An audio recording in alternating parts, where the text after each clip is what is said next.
David Smith here with another Flipped Classroom math video. A few tips before we start. Remember that you can slow down or speed up the playback if that helps you follow along. You can also pause the video at any point to catch up with your notes or try the problems before I explain them. Lastly, you could turn on the captions and read my words going along below the bottom of the screen.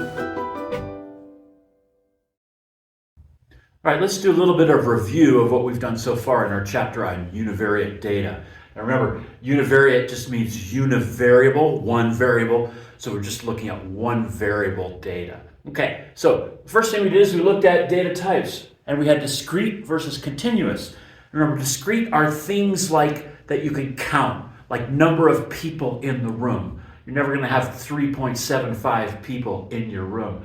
Continuous is something that you can measure, like weight, and you can have whatever gradation you have. So you can have somebody that weighs 105 pounds, you can have somebody that weighs 105.25 pounds, etc. So that's continuous data.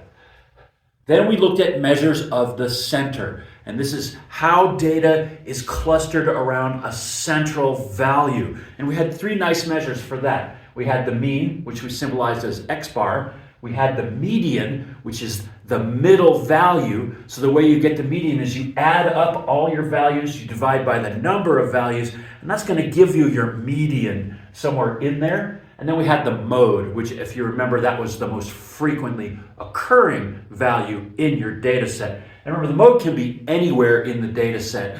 It's hopefully towards the center, but it can be wildly away from the center as well. Then we took a look at measures of spread. And so this is how far spread out your data is. And we had four numbers for that. We had standard deviation. We had variance, which is just standard deviation squared. Remember, standard deviation is given to us by sigma. Variance is sigma squared. We had the range, which is just the maximum value minus the minimum value. That was pretty easy to calculate. And then we had the interquartile range, which was the third quartile minus the first quartile. Now remember, all of these things can be calculated on your calculator. In fact, you want to be very well versed at doing that with your calculator. I want to give you one correction from that last board. The median is not the sum of all the values divided by the number. That's the mean. I had my notes just shifted up one. So what the median is just the absolute middle value. So if you have an odd number of values, the median is just the one smack dab in the middle. If you have an even number of values, then you take the average of the two values that would surround that middle value if it was there. All right, let's take a look at two other categories of information and processes that we went through. First, the effects of changing data. And I think this is potentially the more difficult math to understand. Still, it's pretty straightforward, and we're going to do a few problems in a minute that deal with this topic. So if you add some value k to all your data points, here's what's going to happen. The mean, median, mode, range, interquartile range, all are going to increase by k. Pretty simple, pretty straightforward. What's going to stay the same is your standard deviation and your variance. And let's take a look at the y. If you add the same value to all the numbers, you're just taking your data set and you're shifting it out by that number. So you take the data and you just move it out by saying you add 10, the whole data set's going to move by 10. So it makes sense that all of those things are going to change by 10, by our k. However, because these are central tendency measures, so we've just shifted the data over, so the central tendency is going to move over by that same amount. However, spread, we haven't affected spread. We've just shifted it over. It hasn't gotten narrower or wider, so standard deviation and variance are going to stay the same. Now, it's not the same if we multiply the data by some k. What's going to happen there is it's going to change all of these values by k, except for one. The variance is going to change by k squared. Okay, so that's the one difference there. You have to remember how that goes. So we can come up with some tricky problems that deal with this idea here. Lastly, we spent some time on how to sample data. And we had four basic techniques, although I think the last one really isn't a sampling technique. We had simple random. That's just randomly picking some values out of your entire data set. We had systematic. This might be picking every fifth value out of the data set. We had convenience sampling, which might be easier for the person collecting the data, but it's subject to bias depending on how that convenience gathers the data for you. And then of course there's bias sampling. This might be that we take the first 10 values of a big data set and do our calculations based on that. And that's going to be biased towards whatever grouping that first 10 values had. All right, let's do a few problems that don't require the use of the fancy calculator. You're going to have to use your understanding of the various measures, in this case of central tendency. So let's take a look at this problem. Here's a data set, boom, boom, boom, all those data points, except we have one x. We don't know what that value is. Here's what we're given. If the median is 27, find x.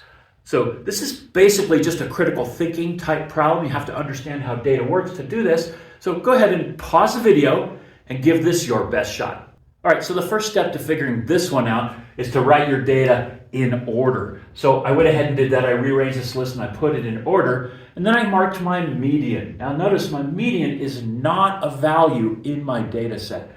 So this has to be the average of the two closest values to the middle. So I marked my middle right there. Now, see if you can figure out what the median has to be, or what x has to be.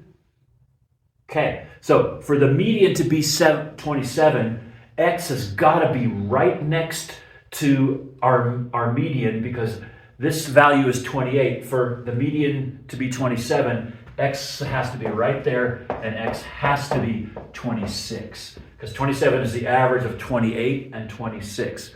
So that's how to do that one. Okay, here's another one of these tricky type problems. Here's our scenario. We have a frequency table. So we have ice creams eaten per day and the number of days that happens. So we had no ice creams eaten on 10 different days. We had 1 eaten on 12 different days. We had 2 eaten on 15 different days. We had 3 eaten on O.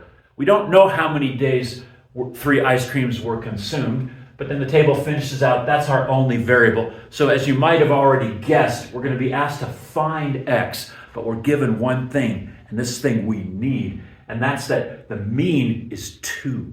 Okay, so now pause the video. This is going to be a straightforward algebraic calculation. Again, I don't think you can use your calculator to do this one. All right, here's the first step. I know that my mean, which is 2, is going to equal the total number of ice creams consumed divided by the total number of days, right? So what we did is ice creams consumed are going to be the number consumed times the days that happened. So we had 0 days with 10 ice creams. We had 1 day with 12. We had 2 days with 15. Here's our 3 days with we don't know, x, and so on. So the top of this is the total number of ice creams consumed. And then on the bottom is the number of days. So we had 10 days plus 12 days plus 15 plus x days, and that's going along the bottom of our equation. So go ahead and pause the video and work that one out and solve it. All right, here's how I worked that one. I added up all the tops, and I had a 3x in there, so I can't add that up. So I got 78 plus 3x on the top, and this ended up being 45 plus x on the bottom. And all of this equals the mean, which is 2.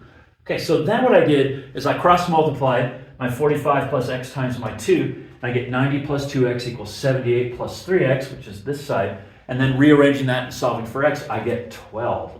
So that means that 3 ice creams were consumed on 12 days.